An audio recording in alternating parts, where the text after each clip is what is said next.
Hello, all. Ernie Kasprowitz here with Automax Recruiting, business partner with Craig Lockard and Joe Lockard. Today is the 4th, of March. And this is our series, Recruit to Retain, where we talk about starting with the end in mind, employee retention. The goal of hiring is to retain your employees.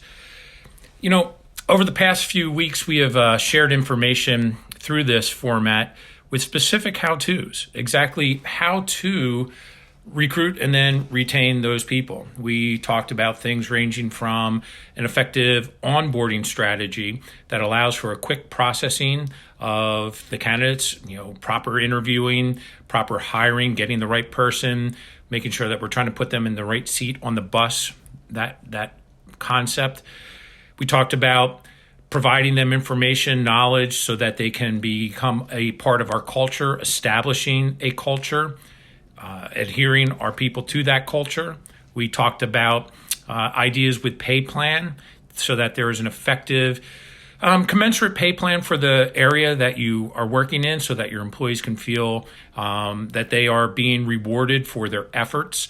We talked about the culture within the store, that us as leaders, we are managing our team to help them have a goal-oriented life structure, process where they can develop, where we can manage and perhaps not allow bullying within the organization. So we have control. We talked about an effective ongoing training process for our people. We've talked about strategies to employ that might create a better work-life balance. We've talked a lot about strategy, things to employ. Today's going to be a little different for a variety of reasons. One, this whole concept, and thank you all for who's watching, Michelle, McLean, Craig, Anthony, Chuck, appreciate that, and appreciate you guys sharing your comments and sharing this out. I appreciate that. These live calls they're involved. They take a little bit of thought, so I appreciate you guys chiming in. So here's the thing, though. This whole concept of retention, employee retention, specifically within the automotive industry, it's a big thing right now, right? But no, it's not. Where I'm coming from today is maybe a little bit out of frustration in that in researching and reading articles about how to help, retain, I've been reading things written all the way back in 2006. And I know there's stuff before that when you read it, if it didn't say written in 2006, it would be exactly the same as what is going on today. So my point in all this is the whole notion of retention, it's a long-term thought process, right? And it's really hard for us as humans to grasp long-term. It's like being bitten by a mosquito. Right now, that's the aggravation. It's aggravating, right? You're not thinking about perhaps that has some virus in it or getting a tick bite or eating foods that are bad for you and the long-term effect, right? We just don't think that way. We all know well enough to don't do this, don't smoke, don't eat these foods, right? We can't stop ourselves, right? We don't think long-term. So my thought today is let's not think long-term about retention. Let's think about short-term. In other words, if you were to come into work today and every day, we as leaders, we as employees, and we were a highly effective operating machine, which would you prefer? Would you prefer working every single day with people that just don't know what they're doing, that you're starting from scratch every day over and over again? Or you had the choice to start with people that they've got it. They're coming to you, the leader, with their action plan. All right? This is what I'm going to do today to be most effective. I've thought it out. These are my goals. This is how I'm going to get there. This is my social media strategy for the day. At 11 o'clock, I'm going to be doing my product development. At 12:30, I'm going to be doing my prospecting. At whatever, I'm going to be doing my follow-up. In other words, they're fully involved. They're engaged. You as the leader, it's a breeze. Your time is invested in your employee development and just making sure things are moving along. But it's a different mindset that I'm going to try to put into this whole notion of retention. forget about thinking about the long-term benefits.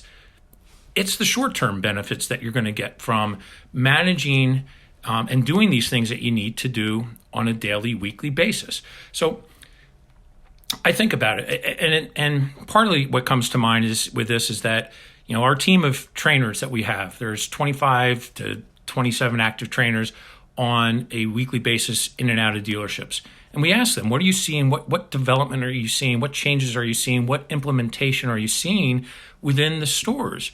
And it's just not enough. There's not enough. So let's take action. Let's take time management is so crucial. You bet, Michelle. Let's take action ourselves as the leaders, as the employee. We all have an active role to play in this. There is more than enough information on the internet that anybody can access and be able to begin implementing a better culture, a better work environment. It takes a willingness to do that. So what are we going to do as the leader? How are you going to do that? Well, I would say that every day you come in, have an action plan. Have an action plan of being able to work with each employee to understand what their goals are and how and what's important to them. Why did they take this position? People work for you for a variety of reasons. Some people came to you because they absolutely needed a job. That's all they had. Some people are coming to you because they choose to come to you. They want to be there. Wouldn't it be great if your culture were that you were the highest performing organization in your marketplace and everybody knew it? That people were fighting, beating down the doors to come to work for your organization, that everybody that joins to your team is adding to your team, adding some level, some experience, some skill set that you maybe don't have. That's what I'm talking about. That would lead to your retention just by doing that. But you got to care. You got to, we have to take the action. It's no longer something where, and part of what I'm sharing with you guys is just a reflection on time. Unfortunately, last week, my father-in-law passed away. He lived to be 86 years old, 6 days shy of his 87th birthday. Died of stage 4 lung cancer, which he had beaten lung cancer 12 years before that at the age of 74, which is pretty remarkable. So I'm a little bit more sensitive at the moment to time. And that is the common denominator that all of us share. It's the time. And it's the time that we give of ourselves to others. So as leaders, all of the skill, all of the steps to running a top flight organization, that ought to be where we're coming from.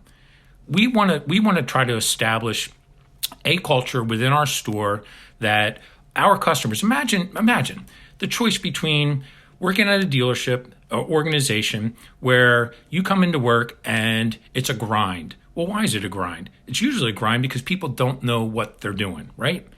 It's usually, that's the grind. Man, I got to handle this. I got to do that.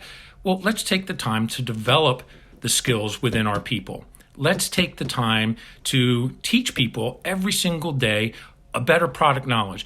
Wouldn't it be great if the dealership or organization that you were working at, that everybody thoroughly understood their product, feature benefit, understood the value of what they're selling, truly understand the value of what they're selling, better than a customer walking in? It's like we say, oh, well, the customer has all the knowledge we have. That's ridiculous. Our team of people ought to be the most knowledgeable people, right? So that's what we should try to strive for. And then at the same time, our people should know our competition product inside and out, forward, backward, better than the other competition knows their product. Imagine how great that would be for a customer experience. Why are third-party companies getting involved in the auto industry? Because we're not providing enough service to that experience to our customers. Again, partly because the people working in our stores are changing too fast. So let's take some time and further develop the people we already have. Invest the time in them. Invest the knowledge required of them. They've got to, our employees, we've got to take action ourselves. We've got to be a part of this. We've got to want to do it. So we have to understand what their want is and why they want it and help them get there, right? But imagine a world where your customer could come back 2 years from now, 3 years from now, and see all of the same faces, all of the same managers, all of the same salespeople, the people in the service department. Everything is comfortable for them. The environment is the same. Do you think they're going to buy another car from you? Come on, they will, right? People are creatures of habit.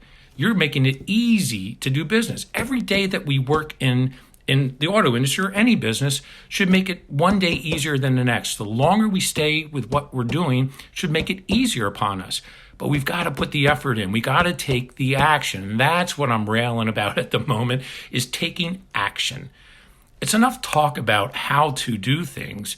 There's got to be a willingness that we have to take the action to do these things.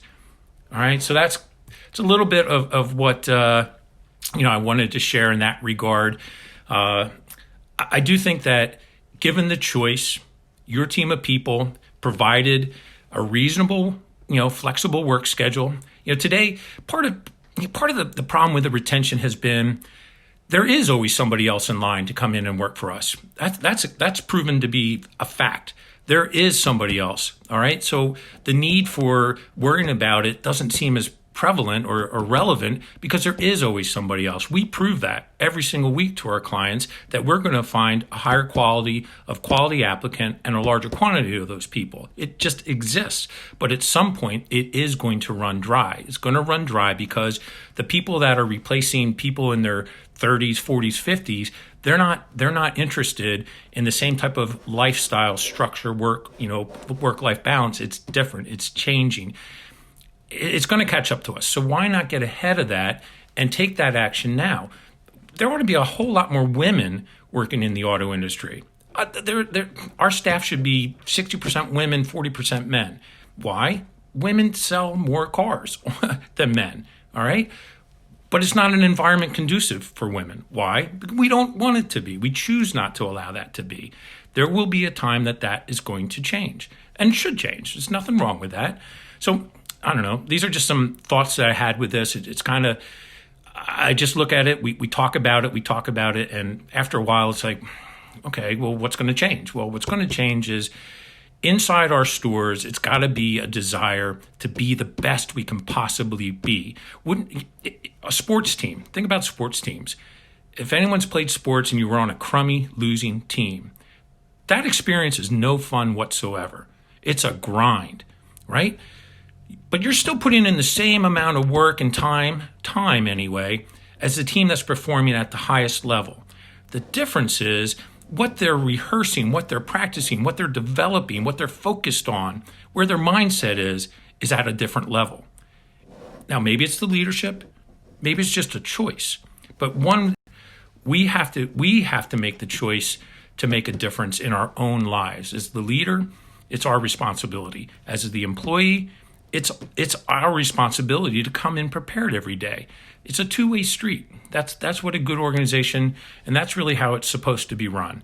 So, I'm going to I don't want to drag on with this. It's just something that's kind of been on my mind as I've been presenting, how-to steps, and we're not going to stop. We're going to certainly share a whole lot more information of exact how to do things. I get it.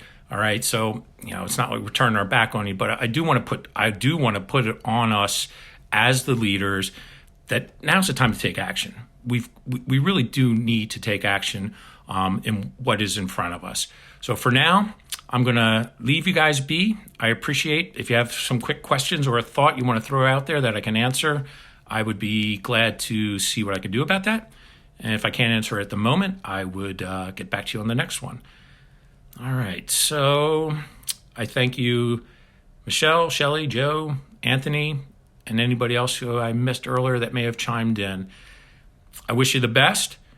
I'm going to leave you guys go and catch you next week. Thank you.